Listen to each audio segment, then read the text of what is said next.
বন্ধুরা, আপনারা মানকচু বাটা সবাই খেয়েছেন, কিন্তু এই রেসিপিটা খেয়েছেন কিনা আমি জানি না। আমি প্রথমবারই করলাম একটা ভিন্ন স্বাদের মানকচু রেসিপি।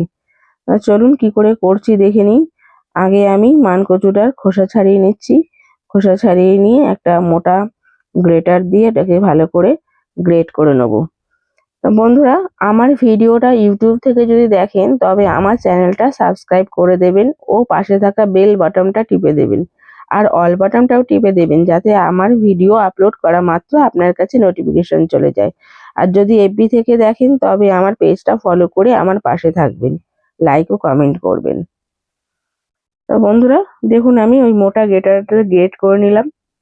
আর আমি এক টুকরো রেখে দিয়েছিলাম, আমি ওটাও গ্রেট করে নিয়েছি।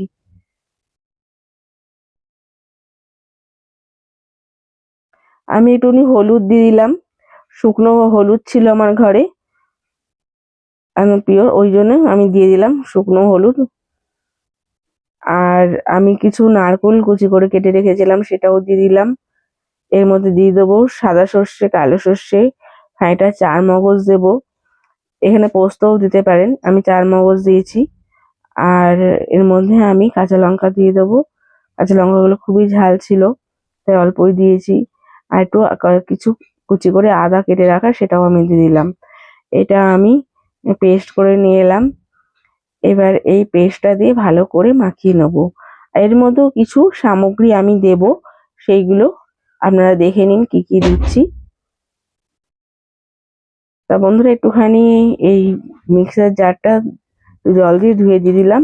না, নুন দিয়ে দিলাম, নুনটা সন্ধক নুন, কারণ আমরা সন্ধক নুন খাই।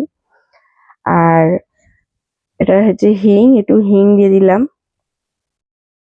গোলমরিচ দিয়ে দিলাম। এবার কাশ্মীরি শুকনো লঙ্কার গুঁড়ো দিয়ে দিচ্ছি। একটু চিনি দিয়ে দিলাম। আর একটুখানি গোলমরিচ, না সরি, একটুখানি কালো জিরে ফুটিয়ে নিয়েছিলাম, গরম করে নিয়েছিলাম, সেটাও দিয়ে দিলাম। আর সর্ষের তেল দিয়ে দিলাম। দিয়ে এবার ভালো করে মেখে নেবো। আমি হাত দিয়ে মেখে নিচ্ছি, ওটাতে অসুবিধা হচ্ছিল, তাই আমি হাত দিয়েই মেখে নিচ্ছি।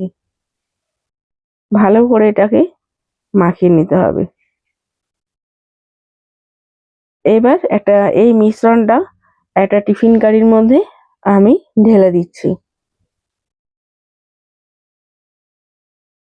এবার ঢালা হয়ে গেলে এর মধ্যেও কিছু জিনিস আমি দিয়ে দেবো। ধনেপাতা দিয়ে দিলাম, আর টমেটো কিছু কেটে রেখেছি সেগুলো দিয়ে দেবো।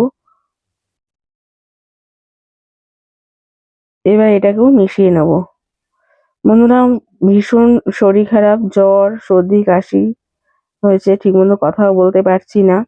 ভীষণ মুখটা তেতো, তাই ভাবলাম কি খাবো। তো ওই জন্যে এই মানকচু বাটা ভেবেছিলাম করব, কিন্তু এরকম ভাবে মানকচুটা করছি যাতে মুখটা ছেড়ে যায়। আর আমি কিছু আহ, কাঁচা লঙ্কা চিড়ে রেখেছিলাম, সেগুলো দিয়ে দিলাম। এবার একটুখানি গন্ধরাজ লেবু একটা চিড়ে নিয়ে তাই সেই লেবুটা, মানে বেশি এটার মধ্যে রস নেই লেবুটা, আর একটুখানি দু চার ফোঁটা রস দিয়ে আর লেবুটার মধ্যে রেখে দিলাম, মানে সেন্টটা খুব সুন্দর হবে। এর মধ্যে খানিকটা কাঁচা তেলও আমি দিয়ে দেবো আবার, মানে পুরোটাই কাঁচা তেল দিয়েই হবে, কিন্তু এখানটায় কিন্তু তেলটা অনেকটা লাগছে। এবারে আমি এটা একটা টিফিন কারি যেহেতু ঢাকা চাপা দিয়ে দিলাম, একটা কড়াইয়ের মধ্যে জল দিয়ে একটা স্ট্যান্ড বসিয়ে তার উপরে টিফিন কারিটা দিয়ে দিলাম। আর এই ইয়েটা আমি 20 মিনিট বাদে, আমি ঠিক 20 মিনিট বাদে এটা তুলে নেব। ঢাকাটা তুলে নিয়ে এবার খানিকক্ষণ আমি ইয়েতে রেখে দেবো, ঠান্ডা একটুখানি হলে এবার খুলবো আমি।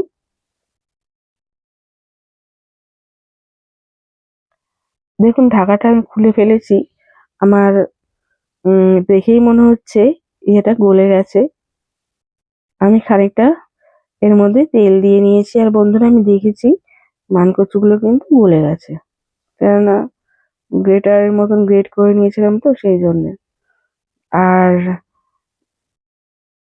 আমি একটা অন্য পাত্রে এটা সার্ভ করে নিচ্ছি।